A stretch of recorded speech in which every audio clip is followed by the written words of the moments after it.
আল্লাহ তাআলার দরবারে লক্ষ কোটি শুকর ও সুজুদ, যে মহান মুনিব আমাদেরকে সালাতুল জুমা আদায় করার জন্য মসজিদের মধ্যে আসার এবং বসার, নামাজের পূর্ব মুহূর্তে কোরআন সুন্নাহর আলোকে সহি তরিকায় কিছু কথা বলার এবং শুনবার মতো হিম্মত, শক্তি, তৌফিক, ধৈর্য দান করলেন। সেই মালিকের দরবারে শুকরিয়া। জবান খুলে সকলে বলছি আলহামদুলিল্লাহ। লক্ষ কোটি দরুদ ও সালাম বিশ্ব মানবতার মুক্তির দিশারি সাইয়্যিদুল মুরসালিন, খাতামুন নবিয়্যিন, শাফিউল মুসলিমিন, রাহমাতাল লিল আলামিন, মহানবী, শেষ নবী, আখির নবী জনাবে মুহাম্মদুর রাসূলুল্লাহ, সকলে বলি সাল্লাল্লাহু আলাইহি ওয়াসাল্লাম। সম্মানিত মুসল্লিন ইকরাম, আমাদের জুমার ধারাবাহিক আলোচনা চলতেছিল কঠিন হাসরের ময়দানে আল্লাহ তাআলার আরশের নিচে ছায়া পাবে কারা। আমরা গত জুমায় চতুর্থ এবং পঞ্চম নাম্বার আলোচনা করেছিলাম। আজকে আমরা ষষ্ঠ নম্বর আলোচনা করব। ষষ্ঠ নম্বর হচ্ছে ওই ব্যক্তি, যে ব্যক্তি গোপনে দান করে।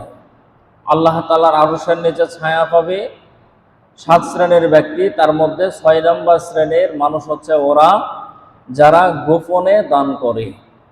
প্রকাশ্যে দান করলেও সওয়াব হয়, গোপনে দান করলেও সওয়াব হয়। প্রকাশ্যে যদি মানুষ দান করে তাহলে তার দেখে উদ্বুদ্ধ হয়ে অন্য মানুষ দান করে, তাহলে সেই ব্যক্তি দান করলো এক সওয়াব, এবং তাকে দেখে যে অন্য মানুষ দান করার জন্য আগ্রহ প্রকাশ করলো, দান করলো, এর জন্য সে ব্যক্তি সওয়াব পাবে। সুবহানাল্লাহ। এই জন্য প্রকাশ্যে দান করলেও সওয়াব পাওয়া যায়, গোপনে দান করলেও সওয়াব পাওয়া যায়। তবে নবীজি সাল্লাল্লাহু আলাইহি সাল্লাম হাদিস শরীফের মধ্যে বলেন, যে ব্যক্তি গোপনে গোপনে দান করে আল্লাহ তাআলা তাকে আরশে আযমের নিচে ছায়া দান করবেন। বলেন সুবহানাল্লাহ। গোপনে দান, দান এমন একটা জিনিস যেটা আল্লাহ তাআলার রাগকে থামায়া দেয়।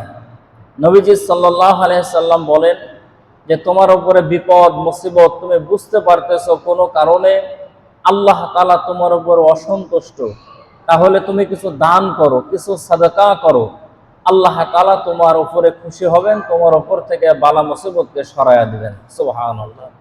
নবীজি সাল্লাল্লাহু আলাইহি সাল্লাম হাদিস শরীফের মধ্যে বলেন, as-সাদকাতু তারাদ্দুল বালা ওয়া তাজিদুল উমুর। মানুষ যদি দান করে, সাদাকা করে, তাহলে তার বালা মুসিবত দূর হয়, তার হায়াত আল্লাহ তাআলা বৃদ্ধি করে দেন।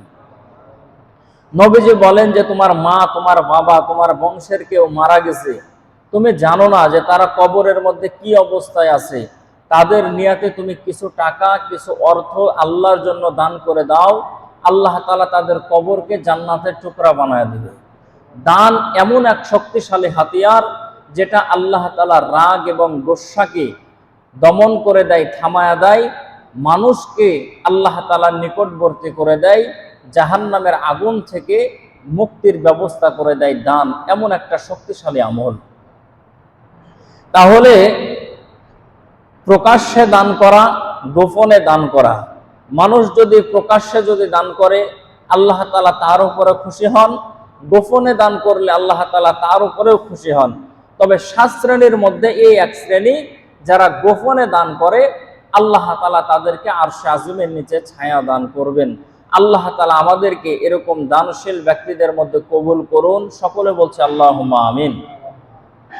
মানুষ যদি আল্লাহ তাআলার জন্য যদি একটা খুরমা খেজুর দান করে, বা খুরমা খেজুরের একটা অংশ, অর্ধেক যদি দান করে, সেটা যদি হয় কেবলমাত্র শুধুমাত্র আল্লাহ তাআলার জন্য, আল্লাহ তাআলা সেই খুরমা খেজুর দান করার সওয়াব শুধু অতটুকুই রাখেন না, উহুদ পাহাড়ের সমান করে বান্দার আমলনামার মধ্যে লিখে দেন।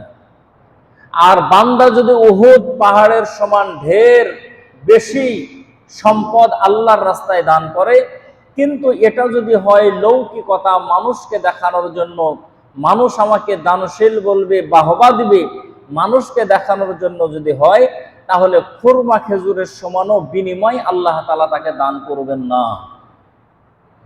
এই জন্য প্রত্যেকটা আমল করার আগে নিয়াতকে শুদ্ধ করা, আখলিস দীনাকা ইয়াকফিকাল আমালুল কলিল। আমল যদি ছোট হয়, আমল যদি আল্লাহ তাআলার জন্য যদি হয়, অল্প আমল নাজাতের জন্য যথেষ্ট হয়ে যাবে। নবীজি বলেন ইন্নামাল আমালু বিন্নিয়াত, যে সমস্ত আমলের সওয়াব তার নিয়াতের উপর নির্ভর করে। তার নিয়াতটা কেমন, নিয়াত গুণে নিয়াতের উপরে নির্ভর করে আল্লাহ তাআলা বান্দাকে সওয়াব দান করেন। দান করলাম অনেক, উদ্দেশ্য হলো যে মানুষ আমাকে দানশীল ব্যক্তি বলবে, তাহলে এর দ্বারা মালিকের কাছে সওয়াব পাওয়া যাবে না।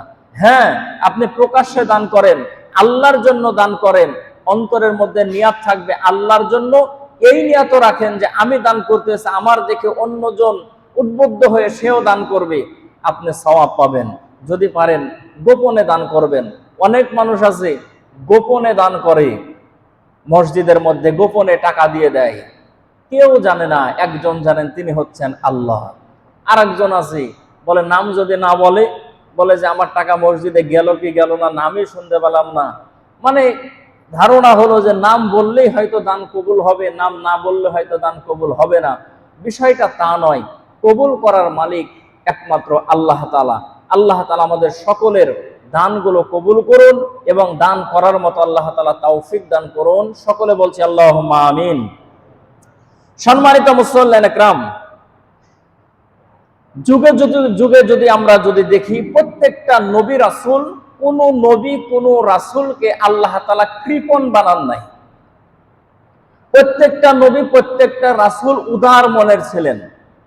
তাদেরকে আল্লাহ তাআলা যতটুকু অর্থ সম্পদ দান করেছেন, তারা মুক্ত হস্তে উদার হাতে তারা দান করেছেন। আম্মাজান হযরত আয়েশা সিদ্দিকা রাদিয়াল্লাহু তাআলা আনহা বলেন যে নবীজি সাল্লাল্লাহু আলাইহি ওয়াসাল্লাম তো পুরা মাস দান করতেন, পুরা বছর দান করতেন, কিন্তু রমজান মাস যখন আসতো নবীজির দান এত পরিমাণে বেড়ে যেত যে প্রবাহিত বাতাসের মতো। মানে বাতাস যত দ্রুত গতিতে যায়, নবীজি সাল্লাল্লাহু আলাইহি সাল্লামের দান তত দ্রুত গতিতে মানুষের কাছে আল্লাহ রাসূল পৌঁছে দিতেন। নবীজি সাল্লাল্লাহু আলাইহি সাল্লাম সহ প্রত্যেকটা নবী রাসূলগণ তারা কৃপণ ছিলেন না, তারা দানশীল ছিলেন, দানবীর ছিলেন। অর্থ সম্পদ এটা আল্লাহ তাআলার দান। আল্লাহ তাআলা নবীজি সাল্লাল্লাহু আলাইহি সাল্লামকে বলেন যে হে আমার নবী, আমার বান্দাগুলো আমার সঙ্গে সেই আচরণ করে একটা ছোট্ট বাচ্চা তার মা বাবার সঙ্গে যে আচরণ করে। নবীজি সাল্লাল্লাহু আলাইহি সাল্লাম জিজ্ঞেস করলেন যে মালিক, বিষয়টা কি? বলে বিষয়টা হলো যে ছোট্ট বাচ্চাকে যখন তার মা, তার বাবা বা তার আপনজন যখন কোনো একটা জিনিস দেয়, আপনাদের বোঝার জন্য বলি যে একটা আপেল দিলেন, কমলা দিলেন, একটা চকলেট দিলেন, আপনি কিনে এনে আপনি আপনার বাচ্চার হাতে দিয়েছেন। আপনি যদি আবার চান যে আমাকে এটা দাও, বাচ্চারা দিতে চায় না, নিজের হাতে শক্ত করে ধরে রাখে। কিন্তু আপনি তাকে দিয়েছেন, কিন্তু বাচ্চা বুঝে না যে আমার বাবা আমাকে দিয়েছে, সে আবার আমাকে ফেরত দিবে, বা একটা যদি আমার হাতে দিয়েছে আমি যদি তাকে দিই সে আমাকে 10টা দেবে, আরো বেশি দেবে। বাচ্চা বোঝে না। আল্লাহ পাক রব্বুল আলামিন বলেন যে বন্ধু, আমার কিছু বান্দা আছে যাদেরকে আমি আল্লাহ তাআলা সম্পদ দান করেছি, তার ভিতর থেকে আমি আল্লাহ তাআলা কিছু চাই যে আমাকে কিছু দাও। সে যদি দেয়, সে দিবে একটা, আমি আল্লাহ তাআলা তাকে দেব 10টা। কিন্তু ছোট্ট বাচ্চার মতো সে বান্দাও বোঝে না, আমি আল্লাহর দেওয়া সম্পদ থেকে আমি যখন চাই তখন তারা ছোট বাচ্চার মতো মুখ বন্ধ করে দেয়, তারা দিতে চায় না। এজন্যই আল্লাহ বলেন যে বন্ধু, আপনার উম্মত, আমার বান্দা আমার সঙ্গে আচরণ করে ওই রকম ছোট্ট বাচ্চা তার পিতা মাতার সঙ্গে আচরণ করে যে রকম। আল্লাহ তাআলা আমাদেরকে মুক্ত হস্তে উদার হওয়ার মতো, দিল প্রশস্ত করার মতো আল্লাহ তাআলা আমাদেরকে তৌফিক দান করুন। সকলে বলছে আল্লাহুম্মা আমিন। তাহলে নবী রাসূলগণ দানশীল ছিলেন, দান করতেন। সাহাবায়ে কেরাম দানশীল ছিলেন। কয়েকজন সাহাবীর নাম আপনাদের সামনে বলবো। প্রত্যেকটা সাহাবী যার যতটুকু অর্থ ছিল, তৌফিক ছিল, সে অনুযায়ী প্রত্যেকটা সাহাবী আল্লাহর রাস্তায় দান করেছেন। গোপনে করেছেন, প্রকাশ্যে করেছেন, উভয়ভাবে আল্লাহ তাআলার রাস্তায় দান করেছেন। বিনিময়ে তারা জান্নাতের সুসংবাদ পেয়েছেন। এই কথা নিঃসন্দেহে, এই কথাই সত্য। 10 জন সাহাবী দুনিয়ার মধ্যে জান্নাতের সুসংবাদ পেলেও নবীজি সাল্লাল্লাহু আলাইহি ওয়াসাল্লামের যতগুলো সাহাবী প্রত্যেকটা সাহাবী নিঃসন্দেহে তারা জান্নাতি। মদিনার সব থেকে বড় গোরস্থান জান্নাতুল বাকি, জান্নাতুল বাকির মধ্যে 10,000-এরও বেশি সাহাবীর কবর আছে। সেই জায়গার মধ্যে একজন সাহাবীর কবর আছে।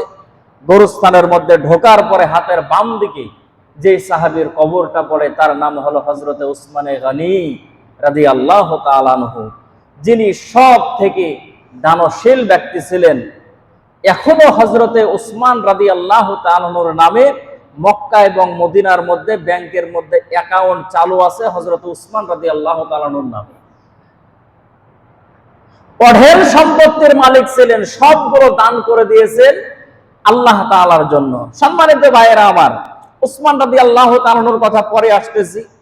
ইসলামের চতুর্থ খলিফা হযরতে আলী রাদিয়াল্লাহু তাআলা আনহু, অর্থ সম্পদ কম ছিল। হযরতে উসমান তো গনি, আল্লাহ তাআলা নিজেই লকব দিয়েছেন উসমান, তুমি শুধু উসমান নয়, তুমি গনি। উসমান হলো জিন্নুর আইন, নবীজি সাল্লাল্লাহু আলাইহি সাল্লামের 2 মেয়েকে বিবাহ করেছিলেন। হযরতে আলী রাদিয়াল্লাহু তাআলা আনহু, যার সম্পদ ছিল না, ঘর ছিল কেবলমাত্র একটা, ঘরের মধ্যে দামি কোনো আসবাবপত্র ছিল না। হযরতে আলী রাদিয়াল্লাহু তাআলা আনহু বিবাহের দিনে হযরতে ফাতেমা জহরা রাদিয়াল্লাহু তাআলা আনহাকে নতুন কোনো পোশাক দিতে পেরেছিলেন না। আম্মা জান হযরতে খাদিজাতুল কুবরা রাদিয়াল্লাহু তাআলা আনহার ইন্তেকালের সময় তার পরনের মধ্যে যে কাপড় ছিল সেই কাপড় পরেই হযরতে ফাতেমা রাদিয়াল্লাহু তাআলা আনহার বিয়ে হয়েছিল। হযরতে নবী করিম সাল্লাল্লাহু আলাইহি ওয়াসাল্লাম হযরতে ফাতেমাকে বলতেন যে মা, হযরতে আলীকে তোমার জন্য আল্লাহ তাআলা পছন্দ করেছে, তুমি অসন্তুষ্ট হয়ো না। যে গরিব সাহাবীর সঙ্গে আমার বিবাহ দিয়েছে, তুমি অসন্তুষ্ট হয়ো না। তোমার জন্য আল্লাহ তাআলা আলীকে পছন্দ করেছে, এজন্যই আলীর সঙ্গে আমি তোমার বিবাহের ব্যবস্থা করেছি, বিবাহ দিয়ে দিয়েছি। সুবহানাল্লাহ। তো হযরতে আলী রাদিয়াল্লাহু তাআলা আনহু কোনদিন তার পরিবারের মানুষকে পেট করে খাবার দিতে পারেন নাই। হযরতে ফাতেমা জহরা রাদিয়াল্লাহু তাআলা আনহা জান্নাতি রমণীদের সরদারিনী, গায়ের মধ্যে জ্বর, প্রচন্ড জ্বর। হযরতে আলী রাদিয়াল্লাহু তাআলা আনহুকে বললেন যে আলী, আমার আনার খাইতে মনে চায়, বেদানা খাইতে মনে চায়। মানুষ যখন অসুস্থ হয়ে যায় তখন মানুষের অনেক জিনিস খেতে ইচ্ছা করে। হযরতে আলী রাদিয়াল্লাহু তাআলা আনহুকে বললেন যে আলী, আমার আনার খাইতে মনে চায়। হযরতে আলী চিন্তা করলো, জীবনে কোনোদিন ভালোভাবে খাবার দিতে পারলাম না, পোশাক দিতে পারলাম না, জান্নাতি রমণীদের সরদারিনী হওয়ার পরেও, নবীজি সাল্লাল্লাহু আলাইহি ওয়াসাল্লামের মেয়ে হওয়ার পরেও কোনোদিন হযরতে ফাতেমা হযরতে আলীর নামে আল্লাহর রাসূলের কাছে কোনোদিন নালিশ দেন নাই যে কার সঙ্গে বিয়ে দিয়েছেন, পেট পুরে খানা পায় নাই, ভালো পোশাক পায় না। বারবার আল্লাহর রাসূল হযরতে ফাতেমাকে বলতেন যে ফাতেমা, স্বামীর কথা মানো, ধৈর্য ধারণ করো, সবর করো, এর বিনিময়ে আল্লাহ তাআলা তোমাকে জান্নাত দেবে। এই ঘটনাটা হয়তো আমাদের জানা যে হযরতে আলী রাদিয়াল্লাহু তাআলা একদিন জিহাদের ময়দানে যাচ্ছিলেন। তো হযরতে ফাতেমা জোহরা বললেন যে ওগো আলী, আপনি তো জিহাদের ময়দানে যাচ্ছেন, আমি জানি যে এই জিহাদের ময়দানে আল্লাহ তাআলা মুসলমানদেরকে বিজয় দান করবে, তবে আপনি তো গনিমতের মাল কিছু পাবেন, অর্থ সম্পদ কিছু পাবেন, সেখান থেকে আমার জন্য আপনি একটা নতুন কাপড় নিয়ে আসবেন। কিন্তু জিহাদের ময়দান থেকে বিজয় অর্জন করেছে ঠিক, কিন্তু নতুন কাপড় কেনার মতো সম্পদ হযরত আলী রাদিয়াল্লাহু তাআলা তিনি তার ভাগে পান নাই। হযরত আলী রাদিয়াল্লাহু তাআলা যখন জিহাদের ময়দান থেকে আসতেন, বীরের মতো ঘোড়ার পিঠে চড়ে তিনি টকবক করে বাড়ির মধ্যে প্রবেশ করতেন। কিন্তু যখন বিবি একটা আবদার করেছে নতুন কাপড়ের জন্য, তিনি যখন কিনতে পারেন নাই, বাড়ি থেকে বেশ কিছুটা দূরেই তিনি ঘোড়ার পিঠ থেকে নেমে আস্তে আস্তে আস্তে আস্তে ছোট ছোট কদমে তিনি বাড়ির মধ্যে প্রবেশ করলেন। বাড়ির মধ্যে প্রবেশ করার পরে হযরতে ফাতেমা জিজ্ঞেস করলেন যে আপনাকে যে নতুন কাপড়ের কথা বলেছিলাম, আপনি কি কিনেছেন না জিহাদের ময়দানের কি অবস্থা? বলে জিহাদের ময়দানে আমরা বিজয় অর্জন করেছি, কিন্তু তোমার জন্য কাপড় আনতে পারে নাই। তো হযরতে ফাতেমা জোহরা রাদিয়াল্লাহু তাআলা মন খারাপ করেন নাই। তো আপনি ঘোড়ার পিঠে চড়ে বাড়ির মধ্যে আসেন, আজকে নেমে গেলেন, কারণটা কি? বলেন নেমে গেলাম, আমার মন খারাপ, তোমার জন্য কাপড় আনতে পারে নাই। নবীজি সাল্লাল্লাহু আলাইহি ওয়াসাল্লাম জিহাদের ময়দান থেকে ফিরে তিনি মসজিদে নববীর মধ্যে বসেছেন। সেই জায়গাটা মসজিদে নববী মানে আল্লাহ রাসূলের বাসা, আর যে জায়গায় হযরতে ফাতেমা রাদিয়াল্লাহু তাআলার বাসা, এখন মাঝখান দিয়ে একটা রাস্তা, কিন্তু পাশাপাশি জায়গা, অল্প দূর ছাড়াছাড়ি, সেখান থেকে দেখা যায়। আল্লাহ নবী সাল্লাল্লাহু আলাইহি সাল্লাম মসজিদে নববী থেকে তাকিয়ে হযরতে ফাতেমার বাড়ির দিকে তাকান, কিন্তু আশ্চর্য হলেন যে কিছু একটা দেখতে পান না। তিনি দ্রুত গতিতে হযরতে ফাতেমার কাছে খবর পাঠালেন যে, ফাতেমা, তুমি কি কোনো কারণে আলীর মনে কষ্ট দিয়েছো? হযরতে ফাতেমা তো জোহরা খবর পাঠিয়েছে যে, আব্বা, আমি তো কষ্ট দেই নাই, আমি শুধু একটা নতুন কাপড়ের কথা বলেছিলাম, কিন্তু আপনার জামাই আনতে পারে না, এর জন্য আমি মোটেও রাগ করি নাই। আল্লাহ রাসূল সাল্লাল্লাহু আলাইহি ওয়াসাল্লাম বললেন যে, দেখো, আমি মসজিদে নববীর মধ্যে বসে তোমার বাড়ির দিকে তাকাইলে আমি প্রতিনিয়ত দেখতে পাই যে আল্লাহ তাআলার রহমত তোমার বাড়ির মধ্যে নাজিল হতেই থাকে। কিন্তু আজকে আমি বসার পরে দেখলাম তোমার বাড়ির মধ্যে আল্লাহ তাআলার রহমত আসে না। কারণটা কি? তোমার এই নতুন কাপড় চাওয়ার কারণে আলীর মনে কষ্ট লেগেছে, সে যে আনতে পারে নাই, সে কষ্ট পেয়েছে। শোনো ফাতেমা, আলীর কাছে আমি বাবা হিসাবে বললাম, আলীর কাছে তুমি ক্ষমা চেয়ে নিবা। তুমি যদি তোমার স্বামীর মনে যদি কষ্ট দিয়ে থাকো, এমতো অবস্থায় যদি তোমার মৃত্যু হয়, আমি তোমার বাবা মুহাম্মদুর রাসূলুল্লাহ বললাম, তোমার জানাজার মধ্যে আমি শরীক হব না। বাবা হিসাবে মেয়েটাকে কতটা শাসন করার দরকার, কতটা আদব লেহাজ শিক্ষা দেওয়ার দরকার, সম্পূর্ণটাই শিক্ষা দিয়েছিলেন নবী মুহাম্মদ রাসূলুল্লাহ সাল্লাল্লাহু আলাইহি সাল্লাম। সেখান থেকে আমাদের বাবা যারা আমরা আছি, আমাদেরও শেখার অনেক বিষয় আছে। আমরা ঠুনক বিষয়ে অল্প কিছু সমস্যা হলেই আমরা এরকম ভাবে এই ছেলে মেয়েদের মধ্যে ডিভাইড করার জন্য, তাদের মধ্যে বিচ্ছেদ করার জন্য মেয়ে পক্ষ ছেলে পক্ষ উভয় পক্ষ আমরা একেবারে উঠে পড়ে লাগে। কিন্তু না, মেয়েকেও বোঝানো দরকার, ছেলেকেও বোঝানো দরকার, যারা গার্জিয়ান আছেন তাদের বোঝা দরকার। এই জন্য প্রত্যেকটা ঘরে মা বোনদের জন্য হযরতে ফাতেমাতু জোহরা রাদিয়াল্লাহু তাআলা আনহার জীবনী প্রত্যেকটা নারীদের পড়া দরকার, যে জান্নাতি রমণীদের সর্দারনী হওয়ার পরেও, বিশ্বনবীর মেয়ে হওয়ার পরেও, হযরতে আলীর স্ত্রী হওয়ার পরেও, হযরতে হাসান হুসাইন জান্নাতি যুবকদের সর্দার হওয়ার পরেও, তাদের মা হওয়ার পরেও হযরতে ফাতেমার জিন্দেগিটা কেমন ছিল, সাদামাটা জিন্দেগি যাপন করেছে। সম্মানিত ভাইয়েরা আমার, বাবা হিসাবে আল্লাহ রাসূল সাল্লাল্লাহু আলাইহি ওয়াসাল্লাম সব সময় শাসন করেছেন স্বামীর মনে যাতে করে কোনো সময় কষ্ট না পায়। সম্মানিত ভাইয়েরা আমার, তাহলে হযরতে ফাতেমাতু জোহরা রাদিয়াল্লাহু তাআলা আনহা তিনি বললেন, আমার জন্য আনার নিয়ে আসবেন। তিনি চিন্তা করলেন জীবনে কোনোদিন কিছু দিতে পারি না। তিনি কাজকর্ম শেষ করে, বাইরে কাজ করে, তিনি সেই টাকা দিয়ে বাজারে যাওয়ার পরে তিনি একটা আনার কিনেছেন। মক্কা মদিনার আনার যারা দেখেছেন, বড় বড় আনার, আমাদের দেশে ছোট ছোট না, বড় বড় আনার। এখন তো নবীর যুগ থেকে ১৫০০ বছর আগে পার হয়ে গেছে যুগ। নবীর যুগের কাছের মানুষ যারা ছিল তারা বরকত বেশি পেয়েছে। নবীর যুগ থেকে মানুষ যত দূরে চলে যাবে, বরকত তত আস্তে আস্তে কমতে থাকবে। এরকম ভাবে শুধু খাবারের স্বাদ কমতে থাকবে না, মানুষ যে ইবাদত করে, ইবাদতের স্বাদও মানুষের আস্তে আস্তে কমতে থাকবে। নবীজির যুগ থেকে, নবীজির যুগের কাছাকাছি যারা, তারা ইবাদতের স্বাদ পেয়েছে বেশি। যুগ যত দূরে চলে যাবে, জামানা যত, মানুষ আস্তে আস্তে আস্তে আস্তে নবীর ১৫০০ বছর এরকম ভাবে যখন আরো বছরগুলো বাড়তে থাকবে, ইবাদতের স্বাদ মানুষের আস্তে আস্তে কমতে থাকবে। বড় আনার কিনেছে বাজার থেকে নিয়ে আসতেছে, হঠাৎ করে সামনে এক ফকির দাঁড়িয়েছে, ডাক দিয়ে বলে, আলী, আমার আনার খাইতে মনে চায়, আমারে কি একটু আনার দিবা? হযরতে আলী চমকে উঠল, কি ব্যাপার? আমার ব্যাগের মধ্যে আনার আছে, এই ব্যক্তি জানলো কিভাবে? এটা তো দেখা যায় না।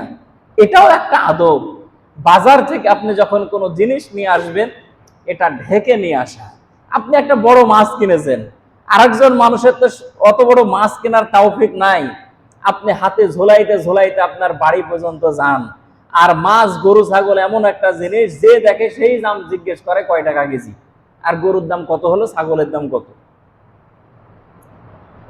এই জন্য আপনি যে জিনিস নেবেন এমন ভাবে ঢেকে নেবেন যাতে করে দেখতে না পায় কেউ।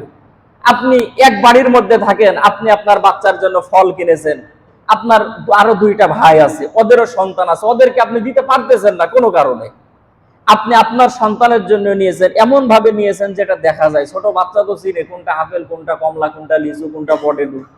আপনার বাচ্চার জন্য আপনি নিয়েছেন, এটা দেখার পরে সে বাচ্চা কান্না শুরু করলো যে আমিও খাবো। এই জন্য যেটা মানুষকে দেওয়া সম্ভব না সেই জিনিসটা এমন ভাবে নিয়ে আসা যাতে করে মানুষের নজর না পড়ে। আবার মানুষের যদি নজর পড়ে, আর আইন ও হকুন, মানুষের নজর আছে, কিছু কিছু মানুষের নজর এত খারাপ, কোনো খাবারের প্রতি মানুষের যদি কুদৃষ্টি পড়ে, সেই খাবার খাওয়ার পরে আপনার ক্ষতি হওয়ারও সম্ভাবনা আছে। আপনার বাচ্চা খেলে আপনার বাচ্চারও ক্ষতি হওয়ার সম্ভাবনা আছে। এই জন্য খাবারগুলো ঢেকে নিয়ে আসা। সম্মানিত ভাইয়েরা আমার, হযরত আলী চিন্তা করে যে আমার ব্যাগের মধ্যে যে আনার আছে, এ ব্যক্তি জানলো কেমনে, এ ফকির জানলো কেমনে? হযরত আলী চিন্তা করলো আনার যেহেতু বড়, ওয়াম্মা সাইলা ফালা তানহার, কেউ যদি কারো কাছে কেউ যদি চায়, নবীজি বলেন তোমার কাছে যদি ঘোড়ার পিঠে বসে যদি কেউ চায়, সে যেহেতু চাইছে ফকির, তার ঘোড়া থাকুক বা হেলিকপ্টার থাকুক, তোমার কাছে চাইছে সে ফকির, তাকে তুমি দিয়ে দাও। তবে সে যদি তোমার কাছে চায় তাকে তুমি দাও। আর তুমি যদি মনে করো আমি একাই দেব, সে চাই না আমি নিজে নিজে দান করব, তাহলে মুত্তাকি ব্যক্তি, পরহেজগার ব্যক্তি দেখে দান করো। বিষয়টা দুই রকম। কোন ব্যক্তি আপনার কাছে চায়, তাহলে সে যে আপনার কাছে চাইতে এসেছে তার ব্যাকগ্রাউন্ড দেখার দরকার নাই, আপনি তাকে দেন, 2 টাকা পারেন 5 টাকা পারেন দেন। তবে আপনি নিজের থেকে যখন দান করবেন তখন ভালো মানুষ দেখে আপনি দান করবেন। হযরত আলী চিন্তা করলো সে যখন চায় তাকে তো দিতে হবে, আনারের অর্ধেকটা দেব, অর্ধেকটা আমি ফাতেমার জন্য নিয়ে যাব। আনারের অর্ধেকটা ফকিরের হাতে দিয়েছে। ফকির খাওয়ার পরে বলে যে আলী, অর্ধেক আনার খাওয়ার পরে আমার শরীরটা ভালো লাগে, যদি পুরা আনারটা যদি খাইতে পারতাম তাহলে আমি পুরা সুস্থ হয়ে যেতাম। হযরত আলী চিন্তা করলো যে মহা মুশকিলের ব্যাপার, একটা আনার কিনলাম, এই ব্যক্তি জানলো কেমনে? অর্ধেক দিলাম, বলে যে অর্ধেকটা শরীর ভালো লাগে, পুরাটা খাইলে আরো শরীর ভালো হবে। তো হযরত আলী রাদিয়াল্লাহু তাআলা পুরা আনারটা দিয়ে দিয়েছে, সে ব্যক্তি খাই ফেলেছে। আচ্ছা বলেন দেখি, আপনি একটা জিনিস কিনলেন বাড়ির জন্য, আমাদের মন মানসিকতা তো এত চাপ না যে বাড়ির জন্য কিনলাম আর রাস্তায় ফকির চাইবার দিয়ে দিবে, এটা তো অসম্ভব, এটা তো অসম্ভব কথা। তারপরেও যদি কেউ যদি দেয়, তাহলে বাড়িতে আসার সময় কি ওর মন ভালো থাকবে? মন ভালো নয়। হযরত আলী রাদিয়াল্লাহু তাআলা একটু মনটা খারাপ, বাড়ির মধ্যে দরজার মধ্যে নক করেছে, হযরত ফাতেমা দরজা খুলে দিয়েছে। দেখতেছে হযরত ফাতেমা হাসে। হযরত আলী জিজ্ঞেস করেন যে ফাতেমা, তোমার জন্য আনারটা কিনেছিলাম, কিন্তু রাস্তায় ফকির বারবার চাইছে, তাকে দিয়ে দিয়েছি, অর্ধেকটা দিয়েছিলাম, সে পুরাটা চাই, এই জন্য দিয়ে দিয়েছি।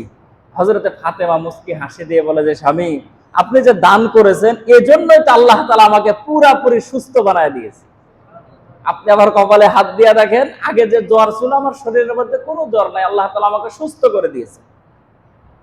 স্বামী স্ত্রী ঘরের মধ্যে বসে গল্প করে, এমন সময় দরজার মধ্যে নক করে নবীজি সাল্লাল্লাহু আলাইহি সাল্লামের একজন প্রবীণ সাহাবী, তার নাম হলো হযরতে সালমান ফারসি রাদিয়াল্লাহু তাআলা আনহু। 120 বছর বয়সে সে কালেমা পড়ে মুসলমানি হয়েছিল, ঈসা আলাইহিস সালামের উম্মত। হযরতে সালমান ফারসি সবথেকে বয়স্ক সাহাবী, হযরতে সালমান ফারসি দরজার মধ্যে নক করে আর ডাক দেয়া বলে, আলী তাড়াতাড়ি দরজা খোলো, মাথা তো ফেটে যায়, তাড়াতাড়ি দরজা খোলো। হযরতে আলী রাদিয়াল্লাহু তাআলা আনহু দরজাটা খোলে। তো হযরতে সালমান ফারসি বলেন যে আলী, তাড়াতাড়ি তাড়াতাড়ি আমার মাথা থেকে এইটা যেটা আছে ঝাঁকাটা তাড়াতাড়ি আমার মাথা থেকে নামাও। হযরতে আলী মাথা থেকে নামায়, মাথা থেকে নামানোর পরে বলতেছে এর মধ্যে কি আছে? বলে ঢাকনাটা ওঠাও। ঢাকনাটা উঠানোর পরে দেখতেছে হযরতে আলী যে আনার দান করেছিল ফকিরের হাতে, তার থেকে বড় বড় আনার সেই পাত্রের মধ্যে দেখা যায়। বলে যে আলী, এটা আল্লাহর রাসূল তোমার জন্য পাঠিয়েছে। কে যেন অদৃশ্য এক মানুষ, যাকে আল্লাহর রাসূলও চেনে না, এই আনার নিয়ে এসে বললে যে এটা আলীর জন্য পাঠায়া দেন, আলীর বাসায় কোন সাহাবী পাবেন, এটা আলী পাবে, তাকে আল্লাহর রাসূলও চেনে না। আল্লাহর রাসূল আমাকে দায়িত্ব দিয়েছে তোমার বাড়িতে পৌঁছায় দেওয়ার জন্য, এই জন্য নিয়ে আসলাম, এটা নাও।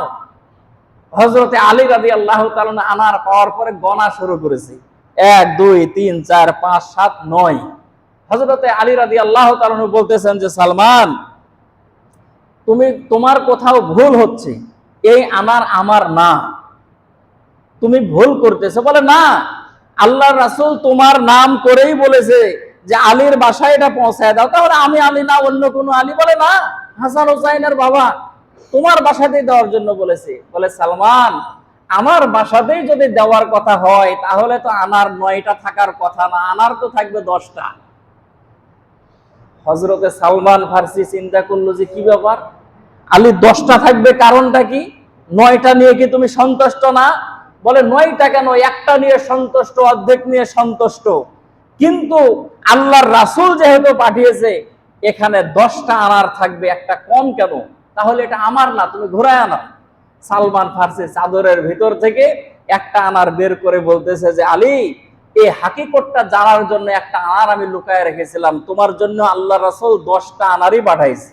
বলে হ্যাঁ, এবার এটা আমার আনার, কারণ আমি আল্লাহর জন্য একটা আনার দান করেছি। আল্লাহ তাআলার ওয়াদা যে আল্লাহর জন্য 1 টাকা দান করবে, আল্লাহ তাআলা তাকে 10 গুণ সওয়াব বৃদ্ধি করে দিবে। আমি একটা আনার দান করেছি, আল্লাহ তাআলা আমাকে 10টা আনার দান করবে, এটাই হলো বাস্তবতা। অতএব 9টা আনার আমি রাখবো না, 10টা আনার হয়েছে, এটা আমার আনার। সম্মানিত ভাইয়েরা আমার, এই জন্য মানুষ যদি আল্লাহ তাআলার রাস্তায় যদি একটা যদি দান করে, আল্লাহ তাআলা 1 থেকে 10, 10 থেকে 70, 70 থেকে 700 গুণ আল্লাহ তাআলা তার নিয়াত গুণে তার নেকিগুলোকে বৃদ্ধি করে দিতে থাকেন। বলেন সুবহানাল্লাহ।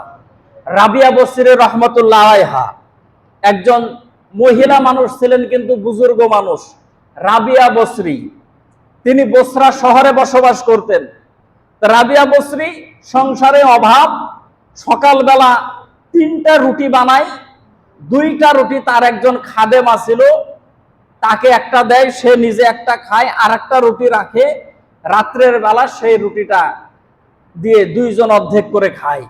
হঠাৎ করে সকালবেলা এক ফকির দরজার মধ্যে আসার পরে নক করলো। ছোট্ট মেয়েটা দরজা খুলে দিয়েছি, বলে আমি 3 দিন থেকে কিছু খাই নাই, আল্লাহর জন্য আমাকে কিছু দেন। বাড়িতে যাওয়ার পরে রাবিয়া বসরিকে বলতেছেন যে আম্মা, একটা ফকির দাঁড়ায় আছে, সে নাকি 3 দিন ধরে খায় নাই, সে খাবার চাই। রাবিয়া বসরি বলল যে একটা রুটি আছে, রাত্রের বেলা খাবো এই জন্য রেখেছি। আচ্ছা, ফকির যেহেতু 3 দিন থেকে খাই নাই, আজকে রাত্রে না খেয়ে থাকবো, সমস্যা নাই, তাকে দিয়া দাও। দিয়ে দিয়েছে। সে আল্লাহ তাআলার কাছে দোয়া করে, আল্লাহ তাআলার কাছে দোয়া করে সেখান থেকে সে চলে গেছে। ফকির তো বিদায় হয়ে চলে গেছে। ওই এলাকারই একজন মানুষ বাড়িতে যাওয়ার পরে, রাবিয়া বসরি বাড়িতে যাওয়ার পরে তার বিবিকে বলতেছে যে শোনো, অনেক দিন থেকে নিয়াত করেছি যে আমার গ্রামের মধ্যে একজন পরেশগার মহিলা আছে রাবিয়া বসরি, তাকে আমি নাস্তা করাবো, সময় হয় না, সুযোগ হয় না, আজকে তুমি একটু খাবার তৈরি করে দাও, আমি রাবিয়া বসরির জন্য আমি নিয়ে যাব। এই কথা বলে লোকটা বাইরে গেছে, মহিলা রুটি বানায়া ছোট্ট একটা বাচ্চাকে দিয়া রাবিয়া বসরির কাছে পৌঁছায় দিয়েছে। রাবিয়া বসরির কাছে যখন রুটি এসেছে, 1 2 3 4 করে রুটি গণা শুরু করেছে, দেখে রুটি একটা কম। ছোট্ট বাচ্চাকে বলতেছে এই রুটি আমার না, ফেরত তোমার মায়ের কাছে নিয়ে যাও। ছোট্ট বাচ্চাদের স্বভাব হলো, আপনার বাড়িতে কেউ যদি কিছু নিয়ে আসে, আপনি যদি ঘোরায় দেন, কাঁদতে কাঁদতে বাড়িতে যায় যে চাচার বাড়িতে গেলাম, ঘোরাই দিন। ও ছোট্ট মানুষ কাঁদতে কাঁদতে বাড়িতে যায়। মা জিজ্ঞেস করে কি ব্যাপার, কান্দো কেন? বলে কোন বাড়িতে পাঠাইলেন, খাবার দিলাম, সে নিল না, মহিলাও তো রেখে ফায়ার, স্বামী বাড়িতে এসেছে, আপনি কাকে আল্লাহওয়ালা বলেন, তার জন্য খাবার পাঠালাম, সে খাবার ফেরত দিয়ে দাও। ফেরত দিয়ে দিল, কারণটা কি?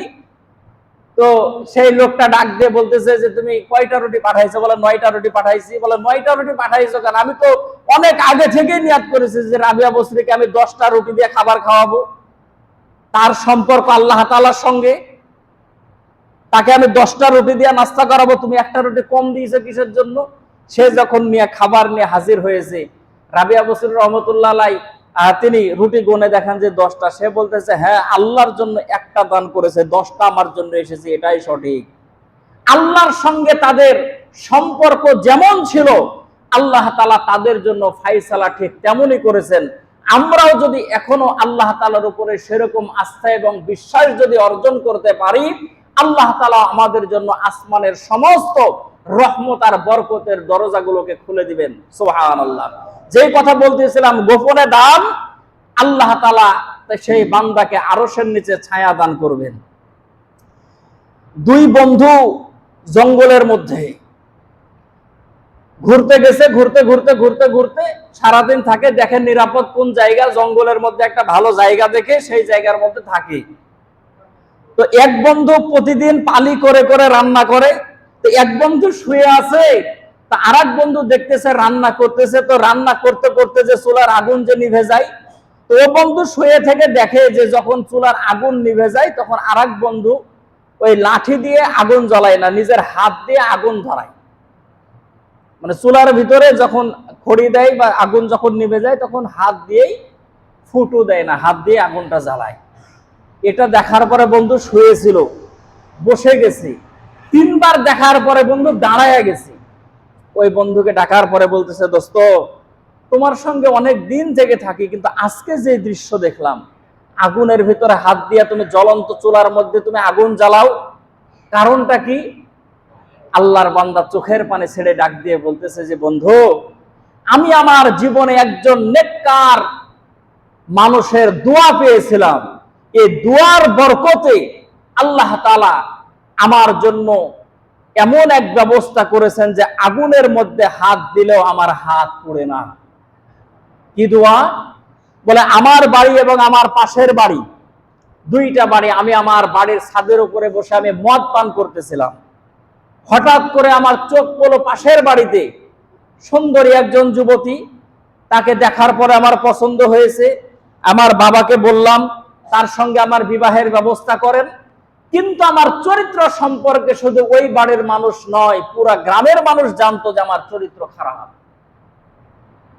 তার বাবাও ছিল পরহেজগার, বলল, না, আপনার অর্থ সম্পদ বেশি থাকতে পারে, কিন্তু আপনার ছেলের সঙ্গে আমার মেয়ের বিয়ে দেব না। কিছুদিন পরে ভালো একজন পরহেজগার ছেলের সঙ্গে ওই মেয়েটার বিয়ে হয়ে গেছে। বিয়ে হওয়ার পরে বেশ সংসার করতেছিল। সেই মেয়েটা 3টা সন্তানের মা হয়েছে। এলাকার মধ্যে দুর্ভিক্ষ দেখা দিল, অভাব অনটন দেখা গেল। আমার বাবা আমাকে বলল যে, দেখো, যে সমস্ত এলাকায় খাবারের সংকট, ওই সমস্ত এলাকায় তুমি প্রতিদিন যাবা, ত্রাণ সামগ্রী বিতরণ করবা। আমি গেলাম ওই এলাকার মধ্যে, যে এলাকার মধ্যে ওই মেয়েটার বিয়ে হয়েছিল। সবাই যখন ত্রাণ নেওয়ার জন্য যখন সিরিয়াল ধরে আছে, তখন আমি তার পর্দা করা অবস্থাতেই বুঝতে পারলাম সে মহিলাটা ওই মহিলা আমার পাশের বাড়ির। সে যখন আমার কাছাকাছি আসলো, 3টা বাচ্চা, 2টা বাচ্চা কোলে, একটা বাচ্চা পায়ে হেঁটে হেঁটে আসে। আমি তাকে জিজ্ঞেস করলাম, তুমি কি সে নয়? আমার বাড়ির পাশে তোমার বাড়ি, তোমাকে বিয়ের প্রস্তাব দিয়েছিল আমার বাবা আমার জন্য, কিন্তু তোমার বাবা সেটাকে প্রত্যাখ্যান করেছে, তুমি কি সেই মেয়ে নয়? সে বলল যে, হ্যাঁ, আমি সেই মেয়ে। বলে, আজকে সবাইকে খাবার দিলেও তোমাকে খাবার দিব না।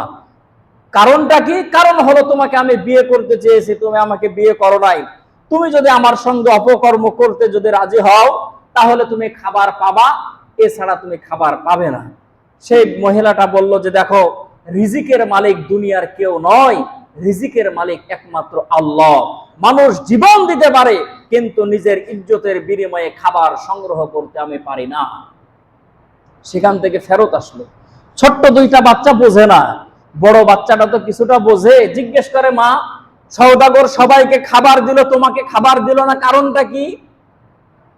ছোট্ট বাচ্চার কথা শুনে মা বলতেছে, কেন খাবার দিল না? আমি তো বুঝি না, সে আমাকে খারাপ কথা বলে। ছোট্ট বাচ্চা ডাক দিয়ে বলতেছে, মা, তার সঙ্গে তোমার কি এমন কথা হলো? তার সঙ্গে তুমি ঝামেলা মিটায় খাবার নাও, না হলে আমাদেরকে গলা টিপে হত্যা করে ফেলো, ক্ষুধার জ্বালা সহ্য হয় না, কতদিন থেকে খাবার পাই না। মহিলা ওই যুবকের চেহারার দিকে তাকায়, দেখে সে মুস্কি মুস্কি হাসি। তার ধারণা হলো যে ছোট্ট বাচ্চার কথা শুনে হয়তো তার দিলের মধ্যে মায়া হয়েছে। সে আবার যুবকের সামনে হাজির হয়েছে। যুবক বলে, তুমি কি আমার প্রস্তাবে রাজি? বলে, না। বলে, আসলে কেন? বলে, আপনার মুখে হাসি দেখে হাজির হয়েছি, না জানে আমার সন্তানদের মুখের দিকে তাকিয়ে আপনার দিলের মধ্যে মায়া হয়। সে বলল, না, আমি আগের কথার উপরেই অটল আছি। সে বাচ্চাদেরকে বলল যে, দেখো, এই জালেমের কাছে খাবার নেওয়ার কোনো প্রয়োজন নাই, বাড়ির মধ্যে চলো, আল্লাহ পাক রব্বুল আলামিন খাবারের ব্যবস্থা বাড়ির মধ্যেই করবে। সুবহানাল্লাহ। এই কথা বলে যখন মহিলা যখন বাড়ির দিকে রওনা করেছে, যুবকের অন্তরে কামড় দিয়েছি। আরে যেই মহিলার আল্লাহর উপরে তাওয়াক্কুল এত বেশি, সেই মহিলা বাড়িতে যাওয়ার পরে তো নিঃসন্দেহে কোনো না কোনো ভাবে খাবার পাবে। আর তার বাড়িতে যদি আসমানের মালিক আল্লাহ যদি খাবার যদি পাঠায়, তাহলে সেই মালিক আমার বাড়ির মধ্যে আযাব আর গজবও পাঠায় দিবে। এজন্য অন্য দায়িত্বশীলকে বললো যে তুমি ত্রাণগুলো বিতরণ করো। সে একটা গাড়ির মধ্যে পর্যাপ্ত পরিমাণের খাবার নিয়ে সেই মহিলা বাড়িতে যাওয়ার আগে বাড়ির দরজার মধ্যে খাবারের স্তূপ রেখে সে বাইরে দাঁড়ায় আছে। মহিলা সারাটা দিন বাইরে কোথাও খাবার পায় না। সে যখন বাড়ির দরজার কাছে আসলো, আসার পরে দেখো অনেক খাবার, চোখের পানি ছেড়ে সন্তানদেরকে বলল, সন্তানেরা বললাম না যে রিজিক কোন জালিমের হাতে না, রিজিক দেওয়ার মালিক আল্লাহ। দেখো কোন রাজ্জাক আল্লাহ রাব্বুল আলামিন কোন সিদ্দিকের মাধ্যমে রিজিক আমার বাড়ির মধ্যে পৌঁছায়া দিয়েছে। সন্তানদেরকে নিয়ে মহিলা খাবারগুলো রুটি বানায়া সন্তানের মুখের মধ্যে তুলে দিয়ে পরিতৃপ্ত হৃদয়, যখন পেট অন্তর ঠান্ডা, সে সময় দুই হাত তুলে দোয়া করে। ওই যুবক তার বন্ধুকে বলতেছে যে দোস্ত, আমি বাড়ির কিনারায় বসে বসে শুনি মহিলাটা আল্লাহ তাআলার দরবারে দোয়া করে, বলে মালিক পেটে ক্ষুধা নিয়া জালিমের কাছে গিয়েছিলাম, জালিম কুপ্রস্তাব দেয়, ক্ষুধা পেটে তুমি জালিমের চেহারা দেখাইলা, আর কোন সিদ্দিক এত খাবারের ব্যবস্থা করে দিল আমার বাড়ির মধ্যে, তৃপ্ত হৃদয়ে তার চেহারাটা দেখাইলা না। তোমার কাছে আমি একটা দোয়া করি। দোয়া করলাম, এই দোয়া যে আমার কাছে খাবার পৌঁছায় দিয়েছে তার জন্য তুমি জাহান্নামের আগুনকে হারাম করে দাও। শুধু জাহান্নামের আগুন না, তুমি ইব্রাহিমের জন্য যেমন দুনিয়ার আগুনকে হারাম করেছো, সেই ব্যক্তির জন্য দুনিয়ার আগুনকেও তুমি হারাম করে দাও। ইব্রাহিমের জন্য যেমন দুনিয়ার আগুনকে হারাম করেছো, সেই ব্যক্তির জন্য দুনিয়ার আগুনকে হারাম করে দাও। আমার চোখ দিয়ে পানি আসলো, অজান্তে আমার নামে দোয়া করেছে, আমি যে খাবার পৌঁছে দিয়েছি সে জানে না। এই জন্য আল্লাহ তাআলা সেই মহিলার দোয়া এমন ভাবে কবুল করেছে, শুধু জাহান্নামের আগুন নয়, পরকালে কি হবে জানি না, দুনিয়ার দোয়ার ফল পাই। আগুনের মধ্যে হাত দিলে আমার শরীর পড়ে না। সম্মানিত ভাইয়েরা আমার, এই জন্য কোনো ব্যক্তি যদি গোপনে দান করে, কে দান করেছে জানে না, বা আপনি গোপনে দান করেছেন ভাই 500 টাকা 1000 টাকা, আপনি অসুস্থ মানুষ, এটা রাখেন, গোপনে আপনার সাধ্য মতো দান করেছেন, আপনার জন্য সেই ব্যক্তি অন্তর থেকে যে দোয়া করবে, ইহকাল পরকালে আল্লাহ তাআলা আপনাকে কামিয়াব করে দেবেন ইনশাআল্লাহ। তাহলে 6ষ্ঠ শ্রেণীর ব্যক্তি হলো ওই ব্যক্তি যে ব্যক্তি গোপনে দান করে। আল্লাহ তাআলা আমাদেরকে দান করার মতো তৌফিক দান করুন। সকলে বলছি আল্লাহুম্মা আমিন।